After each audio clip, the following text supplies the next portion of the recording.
네, 앞서 보신 대로 신종 코로나 바이러스는 우한시를 넘어 중국 전역에 문제가 되고 있습니다. 현재 신장 위구르 지역에 머물고 있는 이화여대 목동병원의 남궁인 의학전문학과 교수를 연결해 보겠습니다. 교수님 나와 계시죠? 네, 나와 있습니다. 예. 신장 위구르 지역에는 언제쯤 도착하신 겁니까? 네, 저는 2주 전인 지난 1월 14일부터 이곳에 있습니다. 아, 1월 14일이요. 그러면 본격적으로 확산되기는 전부터 지금까지 계속 계셨던 건데요. 오늘 SNS에 글도 쓰셨습니다. 우한과는 신장 위구르가 약 3,000km 정도 떨어져 있는데 우한시 못지않은 상황들이 벌어지고 있다. 뭐 이렇게 쓰셨는데 현재 그곳 상황은 어떤가요? 네, 여기는 중국 대륙에서 우한에서 거의 가장 먼 곳이라고 볼 수 있는데요. 1월 22일 처음으로 한 명의 확진자가 나왔고요. 현재는 5명의 확진자가 있으며 그중에 한 명이 상태가 안 좋은 것으로 확인되고 있습니다. 그래서 며칠 전 1급 위험 지역으로 발표됐습니다. 그래서 현재 상황상 대책이 정말 강력합니다. 가장 멀고 환자가 적은 곳임에도 불구하고 모든 관광지에 입장이 불가능하고 사람들이 모일 수 있는 모든 곳엔 거의 문을 닫았습니다.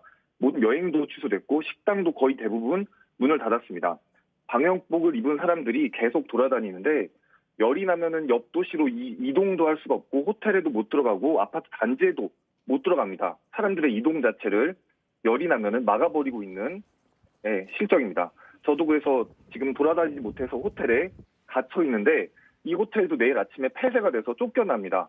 방역 당국이 관리할 수 있는 그런 소수 호텔만이 문을 열고 있는 그런 실정입니다. 네. 지금 묵고 계시는 호텔에서 쫓겨나면 그럼 어디로 가는 겁니까? 방역 당국이 지정해주는 관리가 가능한 호텔로 옮겨가게 됩니다. 아, 그곳 호텔뿐만 아니라 다른 호텔도 상황은 같겠죠, 그러면? 네, 거의 다 전 지역의 호텔이 문을 닫아서 어디 이동하거나 여행을 갈 수가 없는 상황입니다. 그래서 중국에도 지금 이렇게 사람 없는 거리 자체를 처음 봤습니다. 거의 식당, 호텔, 관광지 대부분이 문을 닫으니까 사람이 다니질 않고 있습니다.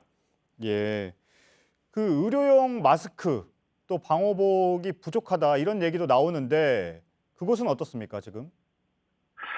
제가 이곳 의료진이 아니라서 정확히는 모르겠지만 막 모자라 보이거나 그러지는 않습니다. 예. 아까 14일부터 가셨다고 했는데요. 방금 말씀하신 조치들이 언제부터 본격화된 건가요? 그러니까 지금 중국 정부의 늑장 대처가 있다 이런 지적도 나오고 있어서 질문을 드리는 겁니다.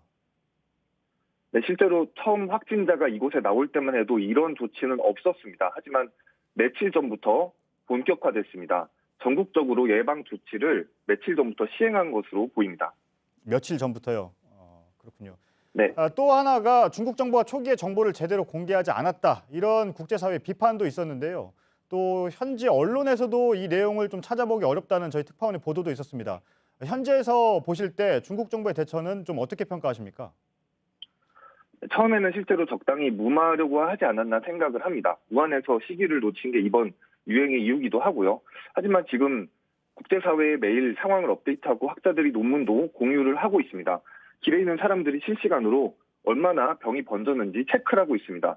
무엇보다 이렇게 빠른 시간 내에 도시를 완전히 봉쇄하고 상점 호텔의 문을 닫고 개개인의 이동까지 제한을 두는 조치는 예방적으로 할 수 있는 가장 강력한 어쩌면 중국이라서 가능한 조치가 아닐까 그렇게 생각이 듭니다. 네.